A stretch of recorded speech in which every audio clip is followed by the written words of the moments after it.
Hi friends, ఈరోజు మనం మంచి రెసిపీ ఎగ్గుతో టమాటా పులుసు ఎలా తయారు చేసుకోవాలో చూద్దాము. ఇది ఎగ్గు టమాటా పులుసు అండి. ఇది ఈజీగా చేసుకోవచ్చు. ఇప్పుడు మనకున్న ఈ లాక్డౌన్ టైంలో ఇవి మసాలాలు ఉండవు, అందుకని సింపుల్గా చేద్దాము.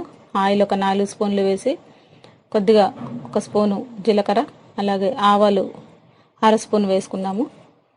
దీంట్లోనే మనం ఉల్లిపాయలు మీడియం సైజువి ఒక 4-5 కట్ చేసి, దాంట్లో పచ్చిమిర్చి కూడా ఒక 4-5 కట్ చేసి కొద్దిగా దోరగా ఫ్రై చేసుకోవాలి. ఒక 2 నిమిషాల పాటు ఫ్రై చేయాలండి. ఇది ఫ్రై అవుతున్న టైంలోనే కొద్దిగా పసుపు కూడా వేసేసి పచ్చివాసన పోయే వరకు వేయించుకోవాలి.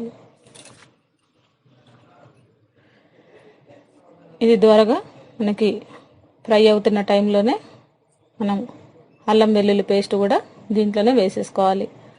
అల్లం వెల్లుల్లి పేస్ట్ వేస్తే మంచి ఫ్లేవర్తోనే తినేటప్పుడు చాలా బాగుంటుందండి. ఇది వేగే టైంలోనే కొద్దిగా ఉప్పు కూడా మీ రుచికి తగ్గట్టు వేసేసుకోండి.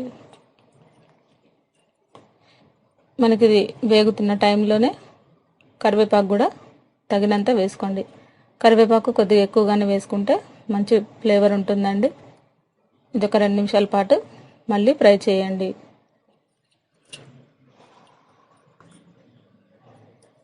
ఫ్రై అయిన తర్వాత దీంట్లో మనం టమాటా ముక్కల్ని కట్ చేసి పెట్టుకున్నాం కదా, ఈ 4-5 మీడియం సైజు ఉల్లిపాయలకి ఒక 3 మీడియం సైజు టమాటా ముక్కల్ని కట్ చేసి వేసుకోండి, శుభ్రంగా కడిగి. ఇప్పుడు దీంట్లోనే మనం కారం కూడా తగినంత వేసుకోవాలి. కారం కూడా పచ్చిమిర్చి వేసాం కాబట్టి చూసి వేసుకోండి. ఇలా వేగుతున్న టైంలోనే మనం కొద్దిగా పచ్చివాసన పోయే వరకు 2 నిమిషాలు వేగనిచ్చి ఈ పొట్టు తీసేసిన ఉడికించి పెట్టుకున్న గుడ్లని దీంట్లో వేసేయండి. మీకు కావాలంటే ఎన్ని గుడ్లు అంటే అన్ని వేసుకోవచ్చండి. ఒక 5-6 గుడ్లు కూడా పడతాయి మనకి. నేను 3 వేసాను. దీంట్లోనే ఒక మీడియం నిమ్మకాయ సైజ్ అంతా చింతపండు నానబెట్టి వాటర్లో చింతపండు పులుసుని వేసి, అలాగే 1 గ్లాసు వాటర్ వేసేయండి. ఆల్రెడీ టమాటాలో మనకి పులుపు ఉంటుంది కాబట్టి ఎక్కువగా పులుపు తినలేని వాళ్ళు 1 గ్లాసు వాటర్ వేసుకోవచ్చు. ఇప్పుడు దీంట్లోనే గరం మసాలా పౌడర్ కూడా వేసేసి మరిగించండి. ఇది దాదాపు ఒక 10 నిమిషాల పాటు మరిగించుకోవాలండి. ఇలా కొద్దిగా దగ్గర పడుతున్న టైంలోనే మసాలా పౌడర్ వేసేసాము. వేసిన తర్వాత చివరిగా మనం కొత్తిమీర కూడా వేసేసుకోవాలి. చూసారు కదా, ఈ విధంగా మనకి చక్కగా రెడీ అయిపోతుందండి పులుసు.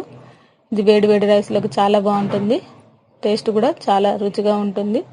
ఒకసారి సింపుల్గా ఈ విధంగా కూడా మీరు ఒకసారి ట్రై చేసి చూడండి, చాలా రుచిగా ఉంటుంది. ఈ గుడ్లు మనకి చక్కగా ఉడికిపోయాయి కూడా. ఉడికించిన గుడ్లు వేసేసుకుంటే మనకి ఇంకొంత టేస్ట్ ఉంటుంది. ఈ రెసిపీ మీకు నచ్చినట్లయితే లైక్ చేయండి. ఈ రెసిపీని మీరు కూడా ట్రై చేసి చూడండి.